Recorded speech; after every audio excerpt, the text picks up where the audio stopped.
Le film Lads a été présenté en avant-première lors de la 16e édition des Arts Film Festival. Après cette projection, une discussion a eu lieu avec le réalisateur Julien Ménanteau. On vous laisse découvrir cet échange. Bonne écoute.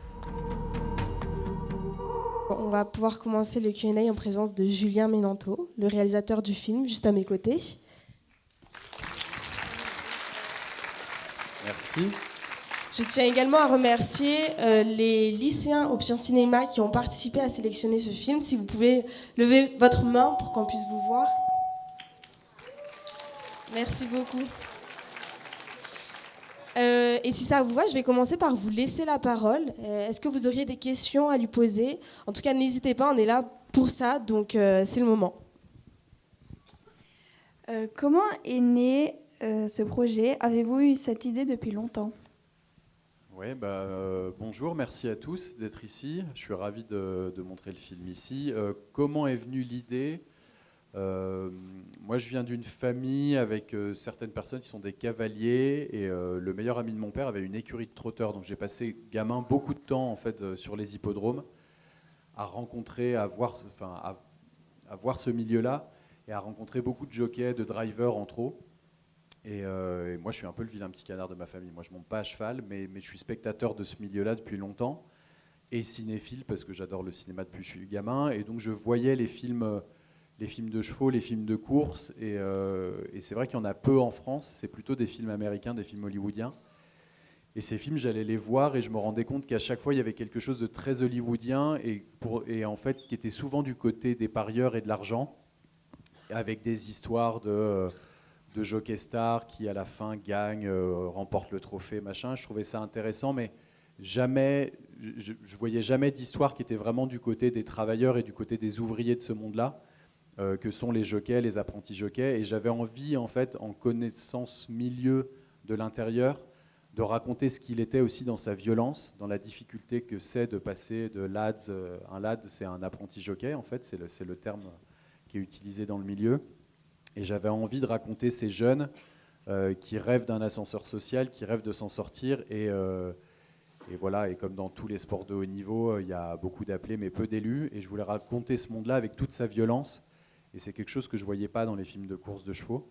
Donc très vite, j'ai eu envie de raconter ce monde-là. Moi, je viens plutôt du documentaire. Donc c'est pour ça que le film il est assez précis dans ce qu'il raconte. En vérité, j'écris ce film dans ma tête depuis que je suis gamin, en passant du temps avec les gens de ce milieu-là. Et je m'étais dit que je suivrais peut-être un jockey en mode documentaire. Et puis très vite, j'ai eu des désirs de fiction. Et donc j'ai décidé d'écrire ce film-là après 3 courts-métrages de fiction et 2 documentaires. Donc c'est mon premier long-métrage pour le cinéma.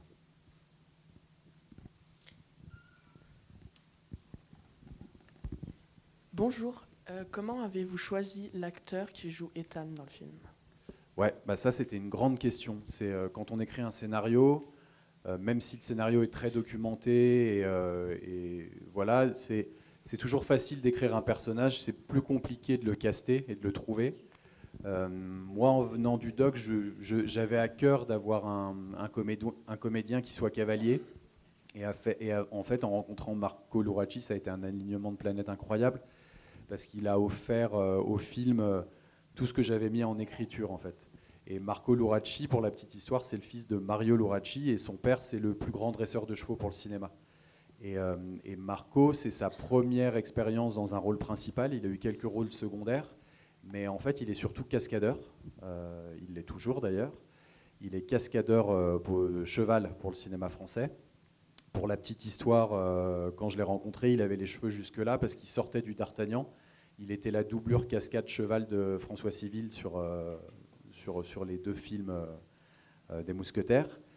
Et donc son métier, c'était ça. Et quand je l'ai rencontré, je lui ai fait passer un casting comme tout le monde pour être sûr que au-delà du cascadeur, le comédien me plaisait. Et je l'ai trouvé fabuleux.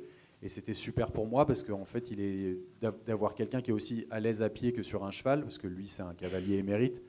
Vous irez voir sur Instagram, vous mettrez Marco Luracci, vous pouvez voir ce qu'il fait. Il fait de la voltige, il fait des cascades chevaux, c'est quand même assez impressionnant.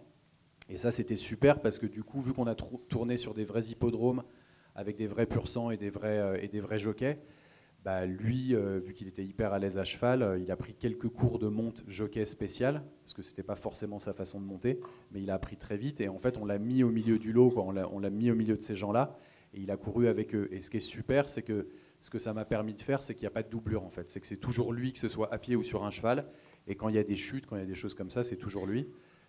Et ça, c'était un vrai plus pour moi, parce que sur les scènes de course, par exemple, de ne pas avoir de doublure, ça permet de filmer de près, et de ne pas avoir des plans larges en voulant essayer de flouter la personne qui n'est pas exactement la même que le comédien.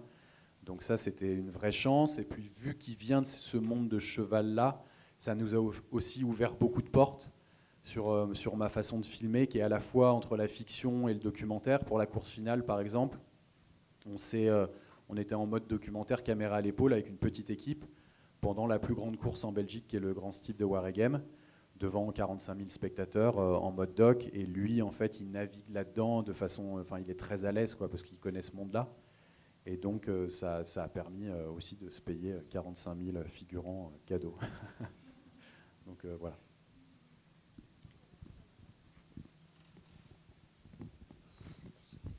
Et du coup, quelle a été la scène la plus compliquée à filmer techniquement? Je ne l'ai jamais eue, celle-là. Elle est intéressante comme question. Alors, attends, laisse-moi réfléchir. La scène la plus compliquée...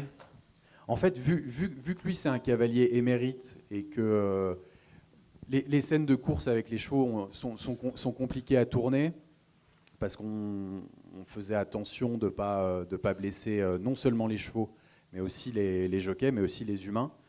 Donc ça, c'était beaucoup de stress. On a eu de la chance, il n'y a pas eu beaucoup de casses. Enfin, il n'y en a pas eu du tout, même. On a fait courir les chevaux à 70% de leur capacité. Enfin, voilà, ils n'étaient pas à pleine vitesse. On a fait attention par rapport à ça. Mais ça, c'est vrai que c'était beaucoup de stress. Donc compliqué, peut-être pas, mais très stressant.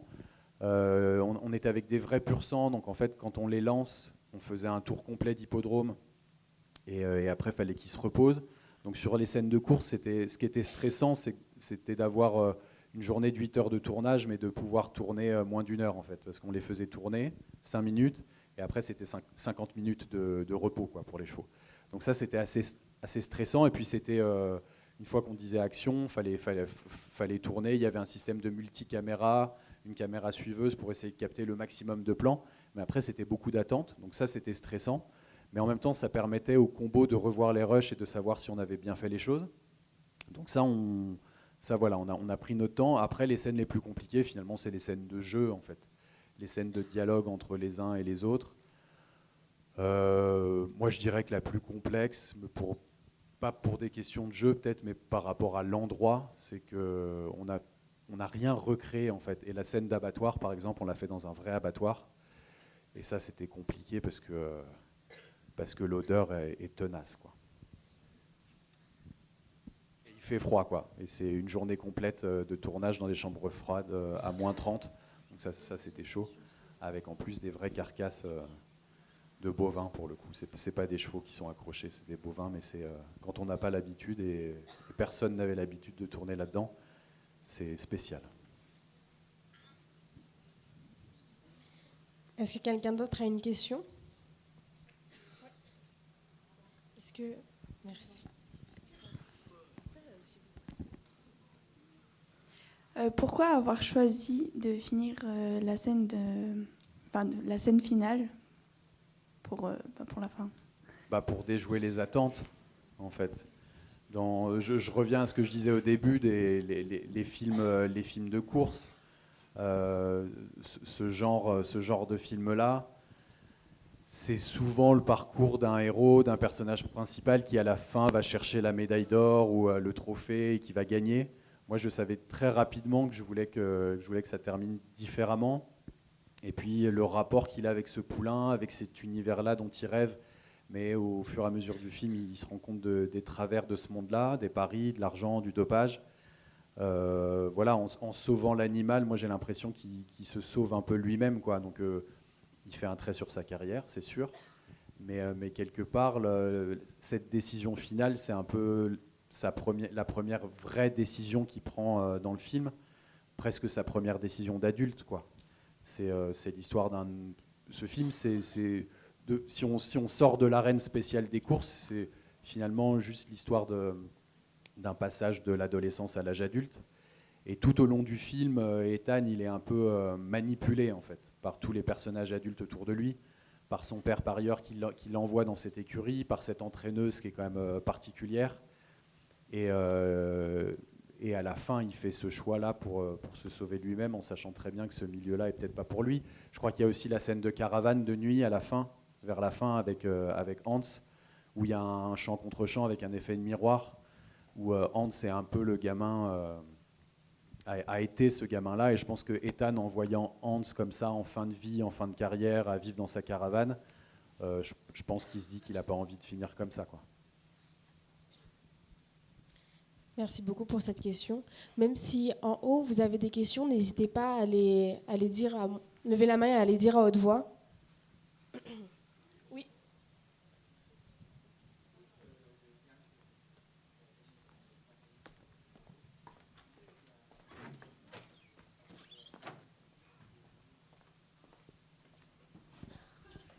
Ouais, je vais répéter la question si les gens n'ont pas. Outre le lien que j'ai avec le monde des chevaux, est-ce qu'il y a des références de films en fait? C'est ça que tu veux dire?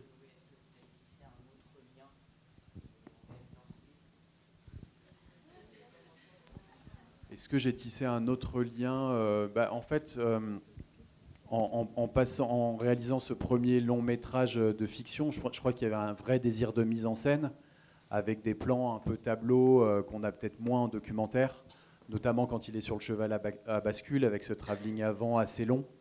Mais il y a aussi toute une esthétique documentaire qui me tenait à cœur. Donc en fait, le film, il est sur une ligne de crête entre à la fois du réel et de la fiction. Donc ça, c'est quelque chose qui me tenait à cœur, que j'ai réussi à mettre en place en fait, lors du tournage.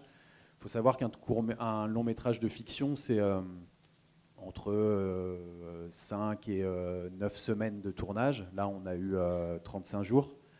Et c'est vrai qu'il y a un début et puis une fin, et les acteurs sont convoqués. On a toute cette équipe technique pendant un moment donné. Mais moi, j'avais envie de sentir l'atmosphère, de tourner pendant des vraies courses, qui étaient à un autre moment, et de tourner aussi dans les écuries du matin qu'on voit dans l'acte 1 du film, où on voit au petit matin, de nuit, comme ça, les chevaux qui s'échauffent. Et donc, du coup, moi, j'ai fait un pré-tournage 2 mois avant le gros du tournage. Et puis, je suis allé retourner après pour les courses finales. Donc, en fait, c'est un tournage qui s'est étalé sur presque 6 mois, entre le pré-tournage, le tournage et le post-tournage, avec un espèce de mix entre documentaire et fiction, avec des références. Moi, j'ai des réalisateurs de référence.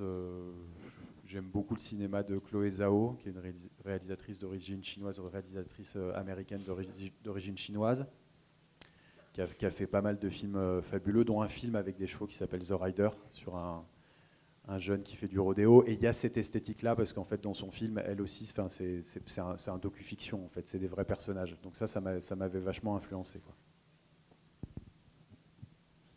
Est-ce que quelqu'un d'autre a une question?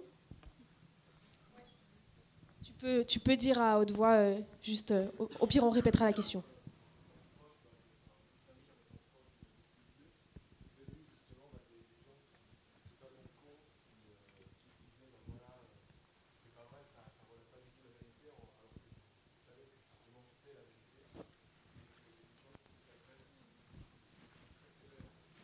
Ouais, c'est arrivé une fois. Alors pour la petite histoire, moi je me suis protégé.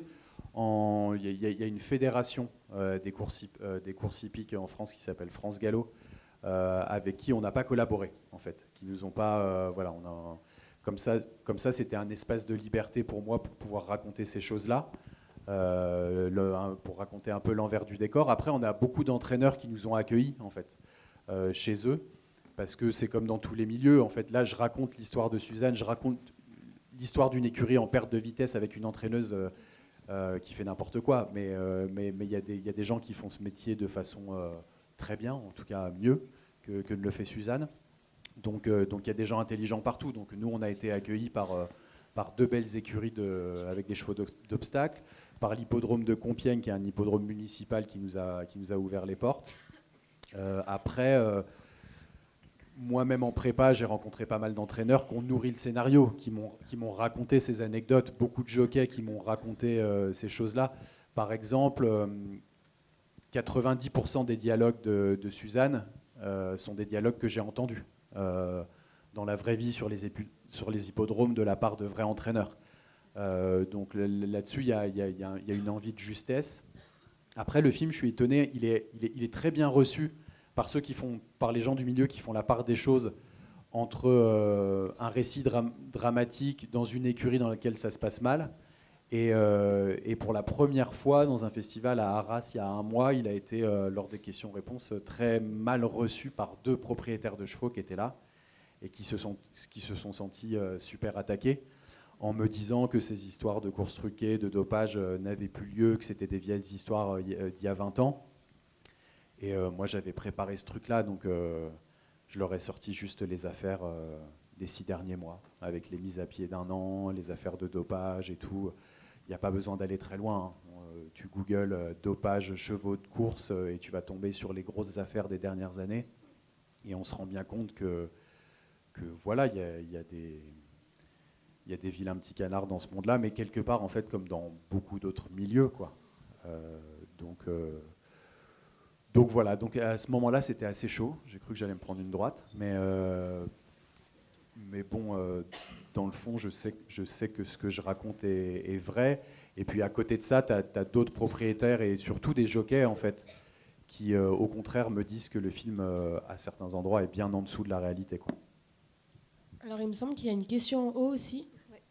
Vous avez dit que vous avez utilisé du coup pas de doubleur en tant qu'acteur, mais est-ce que vous avez utilisé des doublures pour les chevaux? Non, ce qui s'est passé, en fait, c'est que, sauf sur les courses, la course finale, où en fait on a filmé une course réelle, et pour la petite histoire, on a changé la couleur de casaque. Donc en fait, à la fin, sur la course réelle, les plans larges, on voit tout le public et on voit la casaque verte d'Ethan en tête. Là, c'est un VFX, quoi. C'est des effets spéciaux. On a changé la couleur en faisant croire que c'était lui pour avoir tout le décorum. Par contre, quand on est proche et tout, c'est lui. Et en fait, quand je dis que c'est des vrais pur sang, c'est des vrais pur sang parce qu'en fait, c'est ce qu'on appelle des réformés. On a tourné avec des jeunes pur sang retraités que les Lourachi, qui sont des dresseurs de chevaux, ont achetés en fin de carrière. On les a sauvés de l'abattoir en vérité. Hein. Et ils en ont acheté 7. Non, ils en ont acheté 4 et on nous en a prêté 3 qui étaient encore des chevaux de carrière, mais qui n'étaient pas des grands chevaux avec des grosses cotes, quoi. Donc c'est tous des vrais pur sang jeunement retraités, quoi. Voilà. Merci beaucoup pour vos questions. Est-ce qu'il y a quelqu'un d'autre qui veut prendre la parole ? Moi, j'ai une question à propos de la condition ouvrière des jockeys, donc que vous mettez vraiment en avant, notamment autour des blessures, de la difficulté du travail. Combien de temps à peu près dure la carrière d'un jockey et qui sont ces personnes qui veulent devenir jockey ?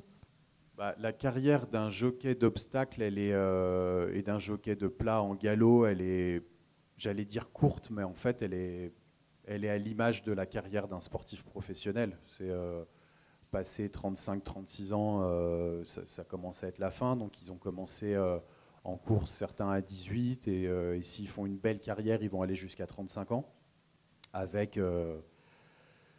des blessures. Enfin, c'est terrible. En fin de carrière, les jockeys d'obstacles, c'est 8 fois la clavicule, 4 fois le genou. Enfin, je veux dire, c'est quand même assez terrible en termes de blessures. Bon, c'est des choses qu'on retrouve dans le sport de haut niveau aussi, hein, au foot, beaucoup au rugby, enfin, dans beaucoup d'autres disciplines. Donc c'est un sport très violent, donc ils prennent leur retraite assez tôt. Et c'était quoi le résultat ? Qui sont ces personnes en fait qui veulent devenir jockey ? D'où viennent-ils ? En fait, il y a un truc avec les jockeys. Je mets vraiment de côté, le film ne les traite pas, ce qu'on appelle les drivers en trop, là, qui sont sur un sulky derrière une charrette et tout ça, c'est très différent. Mais sur les jockeys qui montent, en fait, il y a un truc qui rejoint un petit peu les petits rats de l'opéra. C'est qu'en fait, c'est des jeunes qui sont sélectionnés sur le physique. C'est moins vrai à l'obstacle parce que les conditions de poids sont moins drastiques et il y a moins de limites de taille. On est autour de 60-61 kilos à tenir, ce qui n'est pas facile à tenir quand même pour certains jockeys. Il y avait un jockey qui s'appelait David Cotin qui faisait plus d'1m80, donc lui, là, c'était un calvaire pour lui de tenir les 60 kilos. Dans les courses de place, pour le coup, c'est encore plus dur, c'est-à-dire que c'est 51 ou 52 kilos maximum. Donc en fait, là, on va chercher, comme les danseurs de l'opéra, on va chercher des physiques très particuliers. Donc c'est vraiment un casting sur le physique, et ça fait venir beaucoup de jeunes de milieux très différents et beaucoup de milieux défavorisés. Moi, je connais très bien la Picardie. J'y vais très souvent, j'habite une partie de l'année là-bas. Et c'est vrai que quand je prends le train pour aller là-bas, on passe de Creil à Chantilly. Chantilly, c'est la capitale mondiale du galop. C'est là-bas qu'il y a toutes les écoles de course où les jeunes se forment. Et c'est hyper impressionnant de voir les jeunes partir à l'internat le dimanche soir ou le lundi matin en venant de Creil, qui est une ville très populaire, quoi, avec tous ces gamins avec des physiques particuliers, un peu des petits bonhommes, quoi, qui rêvent d'un ascenseur social en allant se former à Chantilly, qui est une ville ultra bourgeoise, quoi. Mais c'est vrai qu'il y a quelque chose de l'ordre du physique et d'un poids à tenir qui est assez terrible, quoi. Est-ce que quelqu'un d'autre a une question? Vous montrez également qu'il y a donc beaucoup de dynamiques de pouvoir et à différents niveaux. Qui, dans ce milieu hyper fermé, en fait, est le roi? Qui décide du client au jockey en passant par la directrice des écuries? Qui décide qui va monter? Qui a le plus d'influence sur, puisqu'on se rend compte que c'est vraiment un milieu de stratégie. On évalue à quelle course il faut se donner à fond, qui doit arriver en premier, etc. Donc on se rend compte que c'est vraiment pas juste de la performance sportive. Comment fonctionnent toutes ces stratégies et ces influences? La pyramide, le château de cartes des courses hippiques, c'est l'argent. Donc en fait, c'est le PMU, tout simplement. C'est les courses hippiques, c'est plus le cas, mais c'était il y a encore pas si longtemps le seul sport qui était régi par les paris et l'argent. T'enlèves ça, ça n'existe plus. Aujourd'hui, ça a changé depuis une quinzaine d'années avec l'avènement des paris sportifs en ligne et l'ouverture des paris vers tous les sports, notamment le foot, tous les sports, quoi. Donc du coup, la manne financière, elle s'est un peu rétractée. Mais il y a 20 ans de ça, quand on voulait parier sur du sport, c'était le cheval. Enfin, il y avait que les courses. Donc en fait, la totalité de ce monde-là, elle ne tient que à travers les paris sportifs, quoi. Donc c'est pas j'ai l'impression de répondre à côté. Est-ce que c'est les entraîneurs, est-ce que c'est les jockeys, est-ce que c'est les propriétaires de chevaux qui choisissent qui monte, qui quoi? En fait, c'est juste un monde ultra libéral qui est lié à la concurrence et on en revient à un monde ultra libéral avec des patrons et des ouvriers. Et si l'ouvrier est bon et fait gagner de l'argent, c'est lui qu'on va faire monter, quoi. Bon et malléable.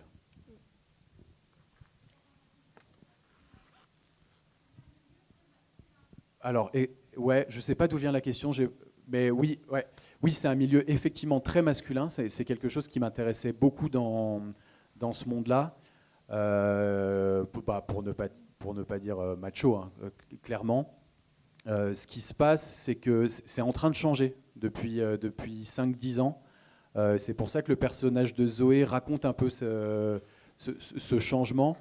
Ce qui se passe, en fait, c'est que travailler dans une écurie assez jeune, en se levant tous les matins à 5h du mat pour aller curer les box et nourrir les chevaux et les entraîner, ça ne fait pas rêver beaucoup de jeunes aujourd'hui. Donc il y a une énorme crise des vocations. Pendant très longtemps, c'était un monde exclusivement masculin. Ça a commencé à changer dans le trot, ça commence à changer dans le galop, parce qu'en fait, il y a une crise des vocations et que les propriétaires, les écuries ont de plus en plus de mal à trouver des jeunes travailleurs. Et donc, ça a ouvert le champ aux filles. Mais même comme ça, en fait, il y a des problèmes il y a peu de jeunes qui veulent se dévouer à cette carrière-là.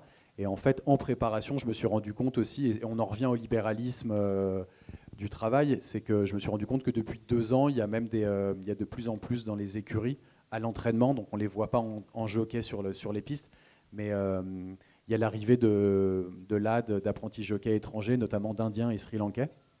Donc on est voilà, on est dans un monde du travail avec des travailleurs détachés parce que c'est une industrie qui n'est pas mécanisée, on a besoin de la main humaine, mais ils ont du mal à la trouver. Mais effectivement, c'est un monde qui est encore largement masculin, quoi.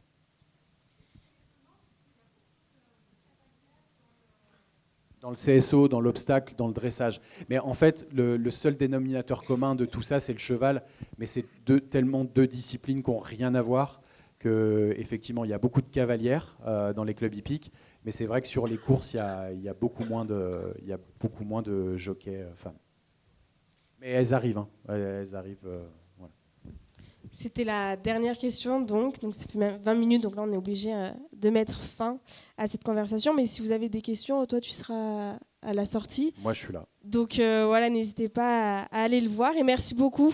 Et merci au lycée encore une fois. Merci.